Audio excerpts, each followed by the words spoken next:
Louvado seja Deus.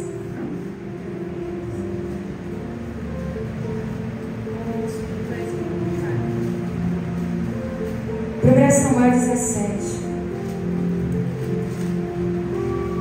Amém, Jesus. Amém.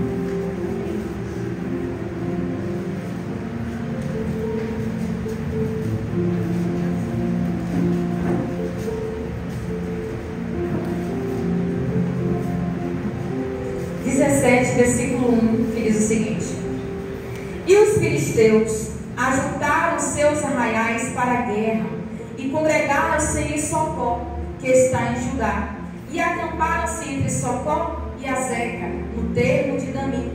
Porém, Saul e os homens de Israel se ajuntaram e acamparam no vale do Carvalho, e ordenaram a batalha contra os filisteus. E os filisteus estavam no monte da banda da Além, e os israelitas estavam no outro lado do monte da banda da Quem. E o vale estava entre eles. Amém? Nós estamos diante de uma história que é muito, mega, power, conhecida entre o povo de Deus. A guerra entre Israel e os filisteus. Tanto que se você parar para perguntar para uma das crianças da tia Tiale quem era Davi, elas vão dizer: aquele que derrotou Golias. Quem não conhece Davi por conta da história de Golias? Quem não sabe que foi Davi que pegou 5 pedrinhas do Jordão e apenas com uma derrubou um homem de quase 3 metros de altura? Todo mundo. Só que enquanto muitos, minha missionária Juliana, conhece Davi por conta de Golias, Deus já conhecia Davi atrás das malhadas. Aleluia! Enquanto algumas pessoas, às vezes você para e pergunta: você conhece fulano? Aí alguém fala: aquele que não vale nada. Você conhece esse plano, aquele mentiroso, aquele falso, traficante, não sei o quê? Jesus começa a dar adjetivos negativos sobre a pessoa. Só que enquanto o mundo intitula como preguiçoso, mentiroso, traficante, mas antes por aí, Jesus já conhecia essa pessoa desde o ventre materno. Ele vai dizer no livro de Salmos: os seus dias ainda nem existiam e eu já havia escrito todos eles. Enquanto algumas pessoas olham para a nossa casa, para a nossa parentela e falam: não, aquele que vive no bar, aquela que vive no paredão, aquele que bate, que faz, acontece, Jesus está dizendo: é meu. Amém. Eu conheço. Amém. Eu escolhi, eu separei, eu consagrei e darei para ele as nações da terra. Porque, irmão, sabe qual é o nosso problema? Enxergar somente o que está diante dos nossos olhos naturais. A gente precisa entender que servimos a um Deus que Ele é criador do universo. Enquanto você pensa pequeno, Deus já está pensando lá na frente no que Ele vai realizar na nossa vida. Amém. Enquanto muitos estavam vendo apenas Davi como pastor de ovelha, Deus está dizendo: é rei. Amém. Ah, é o último da casa, é rei. Amém. Ah, ninguém, todo mundo vai comer ele não, mas é rei. Ah, está sujo de cocô de ovelha, está sujo de... mas é rei. Enquanto a gente não continua se mantendo preso no nosso pensamento pequenino, Deus já está criando coisas maiores, além da nossa compreensão, porque Ele é Deus. E nós estamos aqui diante de uma das maiores batalhas que Israel já enfrentou na sua vida, contra um inimigo que era persistente. Pense no povo chato e persistente, eram os filisteus. Se for colocar no dedo contra as guerras, a gente vai perder dedo para colocar. Só que nessa, qual era o problema? Que quando chega nesse exato momento da batalha, Deus já não era mais com Saul. Deus já não trabalhava mais junto a Saul. Porém, atrás das malhadas, Deus já preparava Davi. Enquanto Saul bagunçou a promessa de Deus, enquanto Saul ele desprezou o que Deus havia colocado na mão dele, Deus já está dizendo: vou levantar alguém segundo o meu coração. Aleluia. E tem coisas, irmão, nas nossas vidas, promessas, sonhos, projetos que às vezes se frustram. Ah, porque diabo, porque é macumba, porque é inveja. Não, a culpa é nossa. Saul tinha tudo, Juliana, para ser o melhor rei em Israel, mas ele jogou fora. Às vezes o nosso casamento não está sendo estragado, a nossa casa está indo a pique, relacionamento que não anda, projetos que não vão avante, porque a gente estraga tudo. A gente se precipita com o nosso falar, com o nosso pensar. A gente não pergunta a Deus o que deve fazer, como deve fazer, e quando está errado, aí depois que vai orar. Depois que deu errado. Depois que o leite já derramou. Depois que a consequência bate a porta, eu lembro que eu tinha que orar para Deus fazer. Mas aí já é tarde demais. Quando Deus falou: olha, Samuel, diz a Saul que eu estou rasgando o reinado dele. tinha mais o que fazer. Ele ainda insiste, não, Samuel, fica comigo, eu preciso adorar, eu preciso buscar, mas de nada mais se adiantava. Porque Deus havia tirado de Saul e colocado sobre Davi. Porque eu preciso entender uma coisa, irmãos. Enquanto eu estou desprezando a minha família, tem alguém lá fora querendo a minha família. Enquanto eu estou maltratando os meus filhos, tem alguém que queria ter os filhos que eu tenho. Enquanto eu estou desprezando a minha esposa, o meu marido, tem alguém que queria ter a esposa e o marido que eu tenho. Se você vai pensar, mas a minha vida, o que é que tem de mais a sua vida? Pois é, alguém que é a sua vida. Mas isso eu não estou dizendo para que você fique, irmão, desconfiado de Deus e do mundo. Isso é para nos dar um alerta, para ter cuidado que Deus nos deu. Isso é para despertar o nosso coração a zelar pelo aquilo que Deus colocou em nossas mãos. Porque a família é sua. A casa é sua. Se você não cuida, pode ter alguém lá fora que pode cuidar muito melhor. Porque Saul desprezou o reinado, mas Davi estava vindo aí para mostrar como é que se reinava diante do Senhor. E estoura essa guerra, Filisteu e Israel. E olha que ordem de batalha, Ju. Estava Israel de um lado, no monte, Filisteu do outro lado, no monte. E no meio deles tinha o quê? Um vale. Só que olha que coisa, Israel estava em ordenança de batalha, todo mundo pronto para atacar. Só que estavam com medo. Porque do nada a Filístia tirou a carga da manga de 3 metros de altura. Quem? Golias. Imagina lá, Ju, se Israel imaginar que um homem só ia botar todo um exército para correr. Daqui você começa a entender, irmãos, que nem precisa o inferno todo se levantar. Às vezes um demôniozinho de nada já bota um crente para correr. Um demôniozinho de nada já bota toda a casa a pique. Quer ver um exemplo? Uma coisa eu sei que tem gente que tem nojo, tem medo, mas um exemplo básico. Entre rato de esgoto e rato calunga, quem é o pior? O calunga. O calunguinha, ele é venenoso. Porque ele entra em lugares que o de esgoto não vai entrar. Ele rói coisas que você não pode nem imaginar. Quando você vai ver, o bicho fez mil no teu sapato, fez mil dentro do teu fogão, cara. Na geladeira. Tem o que você imaginar de buraco, o calunga entra. Mas o de esgoto não, porque ele é grande, você vai ver, vai tanger. Mas o pequeno, como é que você vai botar para correr? E tem demônios que tá assim, que nem um rato calunga, entrando em buracos que você nem imagina. Lugares que você vai pensar, não, isso aqui não, isso aqui é normal. Não, porque meu filho que é assim. Não, minha esposa é desse jeito. Não, porque isso aí, puxou a mãe, puxou a parentela do pai. Não, isso é demônio agindo, e a gente está levando para o lado natural. Porque eu estou agindo com Deus de forma natural. Como assim? Hoje é domingo, dia de culto, eu vou bater ponto, e depois eu volto para a minha vida normal. Eu volto para o meu problema, eu volto para a minha enfermidade, eu volto para o meu dor de cabeça. E tem problemas, irmãos, que não é combate natural. Tem coisas na vida do crente que não podemos levar para o lado natural. Olha o que Paulo falou, a sua luta não é contra carne e nem sangue, mas principados e potestades que atuam onde? Regiões espirituais. E para se combater o inimigo espiritual, eu vou ser carnal?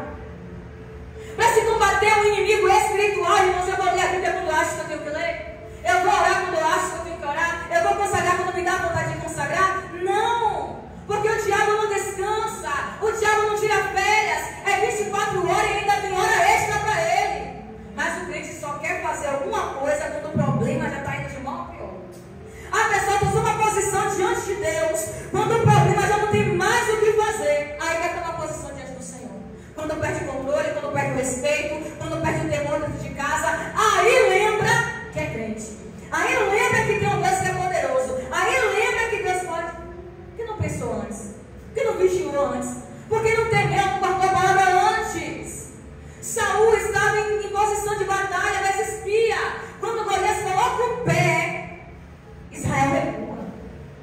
Porque a ausência de Deus precisa do medo. Mas uma vez que tem Deus no lugar, o medo tem que cair. Glória a Deus, aleluia. Porque a Bíblia diz que o rei e todo o seu exército temeram a Golias.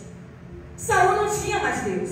Saul não tinha mais comunhão com Deus. Então quem realmente ia tomar conta do ambiente era o medo. E aí para e pensa, se o rei está com medo, imagina o exército. Aí eu te pergunto, irmãos, se a gente que é atalaia, se a gente que é coluna na nossa casa, não está bem com Deus, a nossa casa vai estar. Se a gente que é para ser exemplo, não está sendo, eu vou cobrar o quê da minha família?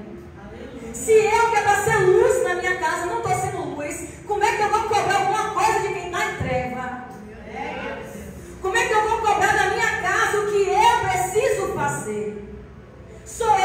Somos nós, irmãos, que temos que vigiar. Ah, mas foi ele que errou, mas é a gente que vigia. Ah, mas foi ele que pegou, mas é a gente que ora. Ah, mas é a gente que tem que fazer.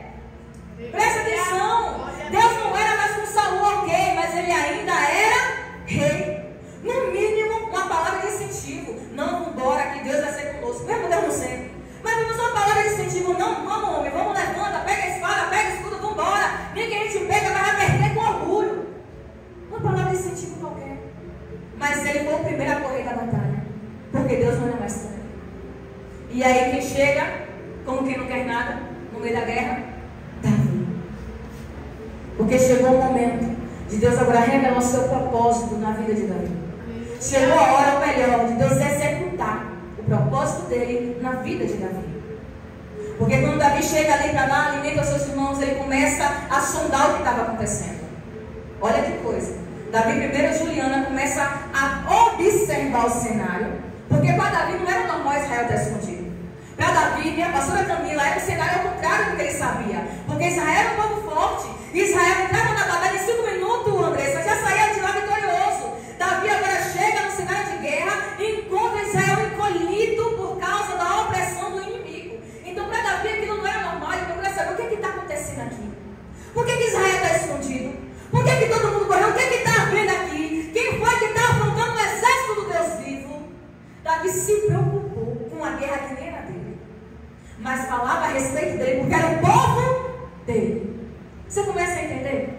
Que às vezes tem lutas que podem não ser sobre você, mas é porque alguém da sua casa você tem que tomar para si. Porque essa pessoa talvez não tenha as armas que você tem, que é o que? O jejum, a oração e a presença do Senhor. Mas você tem, então você pode. Você tem, então você vai. Você tem a presença, então você é valente o suficiente para guerrear e Deus dar vitória. A guerra não era com Davi, mas era o povo dele. Era Israel dele, era do Deus dele. Ele não falou, o que está acontecendo aqui? Que isso aqui não é normal. É o exército do Deus vivo. Como assim? Aí o povo passa um relatório para Davi. Davi, pera, avisa ao rei. Eu vou descer a guerra. Avisa ao rei para ele não temer, porque eu vou para a guerra. Davi sozinho. Um jovem de praticamente 17 anos. Mais corajoso do que milhares dos soldados que estavam ali. E o rei começa a jogar água fria em Davi. Não, meu filho, peraí, tá? Você é pequeno, você é jovem. Golias já é treinado, já nasceu da barriga lutando. Como assim? Não, não vai não. Ai, Davi, meu Senhor, calma lá. Eu já matei urso e já matei leão. E esse filisteu vai ser igual a eles, porque Deus vai me dar vitória. Davi, ele começa, irmãos, a pegar o problema e colocar onde ele merece. Sabe onde? No chão. Davi começa a pegar aquele filisteu incircunciso e colocar no lugar que ele merecia, que era abaixo do poder do Senhor. O problema é que eu vejo a situação acontecendo no meu redor, no meu quintal, na minha casa, e eu começo a temer, começo a meditar, esqueço do Deus que eu sirvo. Esqueço quem é Deus na minha vida, que Deus já fez por mim, de onde Deus me tirou. Porque, irmãos, maior testemunho de glória, de vitória é a sua vida. Amém. Lembra de onde Deus te tirou? Lembra do buraco de onde você saiu, quem é você hoje? E eu te pergunto, o que é a sua luta hoje, para o que Deus já fez na tua vida? O que é o teu problema hoje, para aquilo que Deus já realizou na tua casa? Me diga. Davi nunca sonhou lutar com um gigante, mas ele já havia matado o urso e já havia matado o leão. Então para ele ia dar no mesmo, porque Deus ia ser com ele. Então, independente do nível, do grau, da intensidade do problema, tem que ser tudo a mesma coisa. Nada diante do Senhor. Aleluia. Nada. Mas sabe o que é engraçado? Que eu tenho lá na parede da minha casa, agindo Deus, quem impedirá? Tem um tatuado no meu braço, o Senhor é meu pastor em nada, mas é na hora de executar eu não consigo executar. Na hora de colocar em prática eu não consigo colocar. E ali eles tentam colocar uma armadura em Davi, aquela pataquada toda em Davi. Davi, não, peraí, esse aqui não é para mim não. Eu vou lutar com as armas que Deus me deu. Ele pega o seu cajadinho, pega a sua funda, vai no viveiro, pega as pedrinhas, como a gente já sabe. Só que olha que coisa linda, minha evangelista Andressa. Como a gente leu no início da mensagem. Israel de um lado, filista do outro. Davi, quando ele desce a ribeira, que ele se coloca em posição de batalha contra Golias, sabe onde Davi estava exatamente para lutar contra Golias? No vale.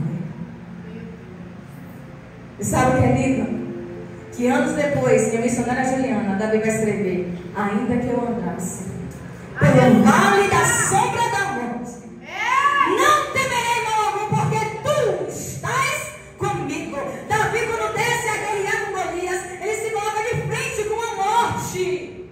Porque, irmãos, era um garoto contra um homem de 3 metros de altura. Um sopro de Golias, Davi caía. Mas Davi não desceu confiando na sua força. Ele não desceu confiando no seu cajado. Ele desce confiando no Senhor. Ele vai dizer: ainda que eu me bata de frente com a morte, quem é ela diante do meu Deus? Quem é a morte diante do poder do Senhor? E sabe o que é maravilhoso? Está uma guerra contra Israel. Eu sempre em meio de guerra, em meio de batalha Israel. Meu Deus do céu.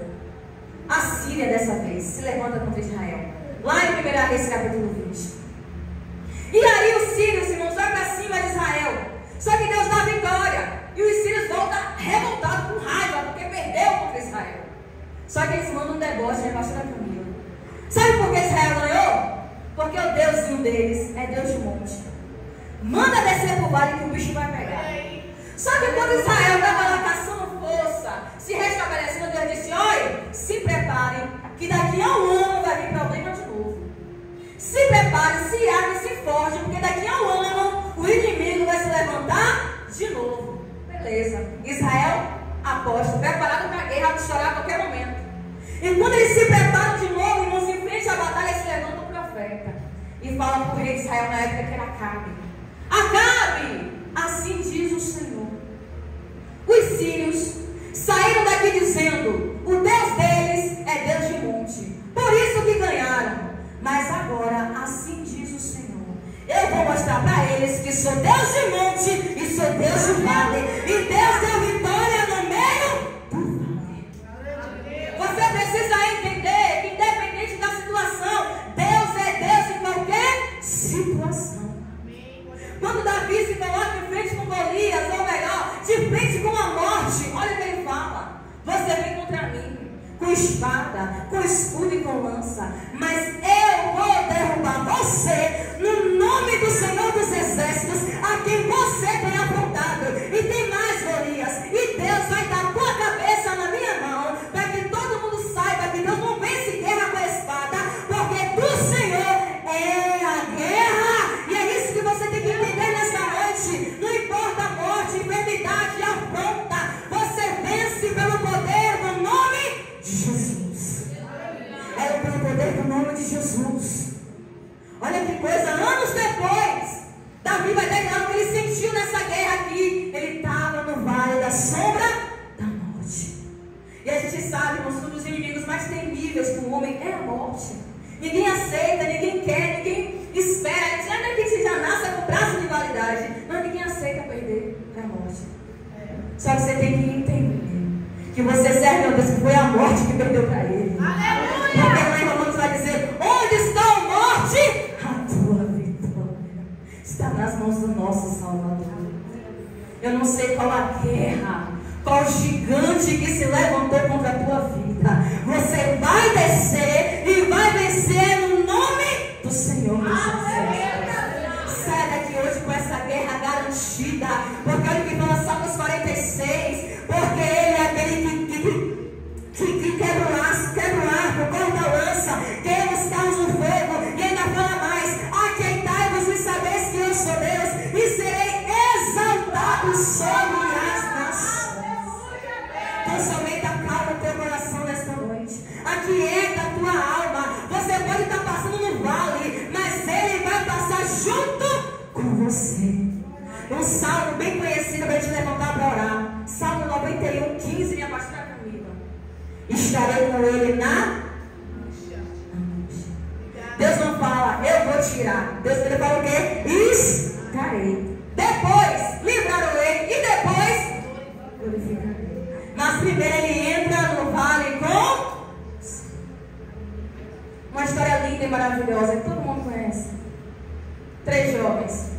Ah, se dobra, não se dobra, se prostra, não se prostra. A gente não vai se prostraram. E o rei pirou. Vou matar, vou fazer, vai acontecer, vai fazer, vai acontecer. Pega os jovens e bota onde? Na fornalha. E a Bíblia diz que quando levavam esses jovens até a fornalha, quem levou morreu na porta. Mas eles entraram tranquilos.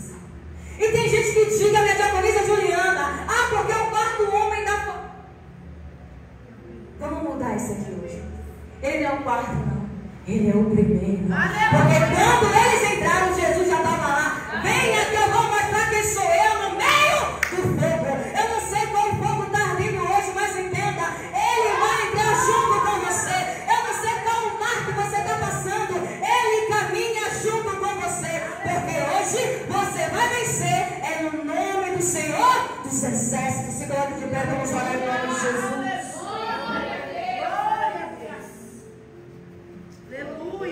Feche os olhos.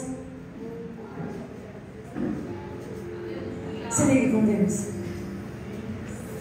Hoje está liberado a você mentalizar o seu gigante. Traga ele para fora da sua mente hoje. Esse problema que você enxerga como gigante, que você acha que vai te matar, vai te sucumbir, vai te sufocar, pronto. Puxa ele para fora agora. Porque em um ato de fé, você hoje vai derrubar esse gigante na força do Senhor. Já foi dito aqui.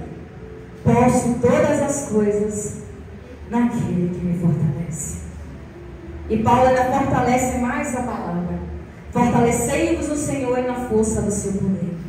Você vai ganhar essa guerra, irmãos. Não é com espada, não é com escudo, não é com lança. Você não vai ganhar essa guerra, minha irmã, gritando, falando, apontando o dedo, se desgastando, não.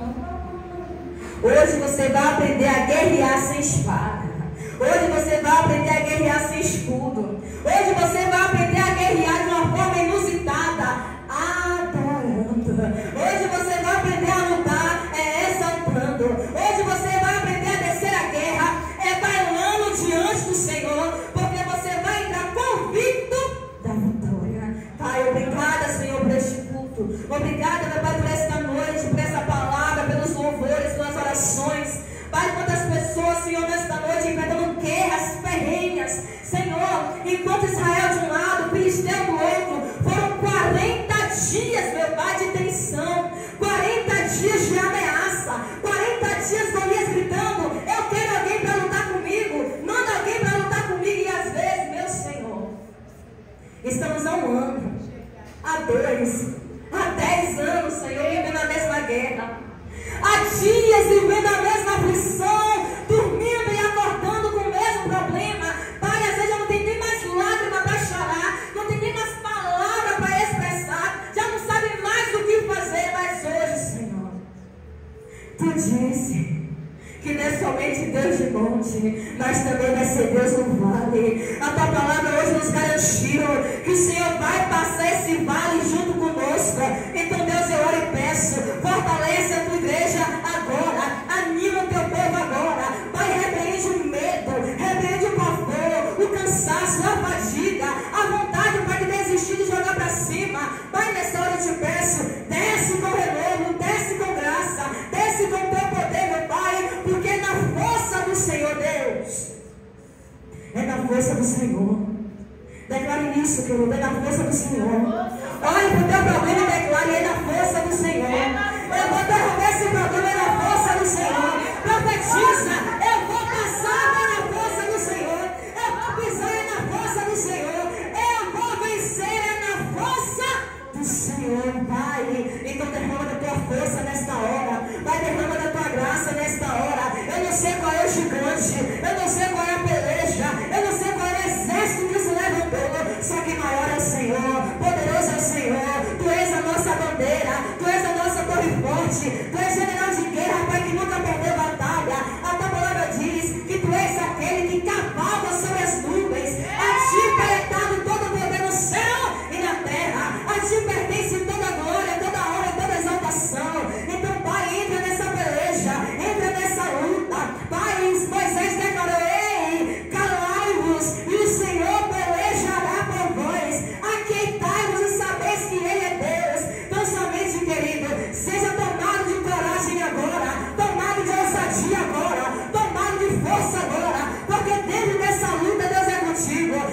fogo, Deus é contigo. Nesse mar revolto, Deus é contigo. Nesse vale, Deus é contigo. Ele disse: ainda que passe pelas águas, não vou te afogar. Ainda que passe pelo fogo, não vai te queimar, porque Ele é Deus para te dar vitória. Então somente toma posse disso hoje. Toma coragem, toma ousadia. Recebe mais da presença, recebe mais da unção, recebe mais da glória. Seja revestido de poder nessa noite, seja revestido de autoridade. Que você hoje possa entrar em casa determinando: ai, Golias, caia por terra. Ah, problema, caia por terra. Porque eu estou te vencendo, é no nome do Senhor. Eu estou vencendo, eu estou avançando, é no nome do Senhor, Pai. Obrigada, Deus, por cada família, Deus, aqui representada. Obrigada por cada lar aqui representado. Visita, Deus, os pais, as mães, os filhos, sobrinhos, parentes de perto, parentes de longe. Aquele parente, Deus, que já está na presença, que não está na presença. Se tem alguém no hospital, na cadeia, visita, meu Senhor. Se tem alguém da nossa parentela enfrentando uma guerra, Deus, ferrenha, vai dando vitória, meu Deus, em nome de Jesus. Porque eu sei, Pai, que no nosso temor ao Senhor, a segurança para toda a nossa casa. Então, Deus, em nome de Jesus, abençoa cada família, Deus. Abre as comportas dos céus. Pai, destrava, meu Senhor, toda a bênção retida. Toda maldição nesta família vai quebrando agora, vai anulando agora. Pai, toda doença hereditária vai mandando embora agora. Pai, toda seta, toda influência, todo agido maligno nesta casa vai reduzindo a nada agora. Todo gigante que se levantou, meu Pai, vai derrubando agora. Pai, todo gigante no casamento, gigante na relação com os filhos, gigante na vida financeira, vai derrubando agora. Em nome de Jesus, Pai, é no nome de Jesus. É no nome de Jesus, é pelo poder que há no nome de Jesus. Deus, passa com teu sangue em cada casa e que o espírito da morte bate em retirada. Passa com teu sangue na janela, passa com teu sangue na porta e toda, Deus, toda ameaça de morte que comece a recuar agora, porque nós sabemos, né, Pai, que contigo a gente faz festa no deserto, contigo a gente celebra o teu nome no meio do vale, contigo a gente sombra da morte, porque o Senhor venceu a morte. Pai, então em nome de Jesus, abençoa cada casa. Que as nossas casas se tornem uma extensão do nosso culto. Que a nossa casa se torne um pedacinho do céu. Que a nossa casa seja um lugar onde se invoca continuamente o nome do Senhor. E nós mais uma vez profetizamos que esta igreja é uma igreja que luta por famílias. Pai, então eu te agradeço.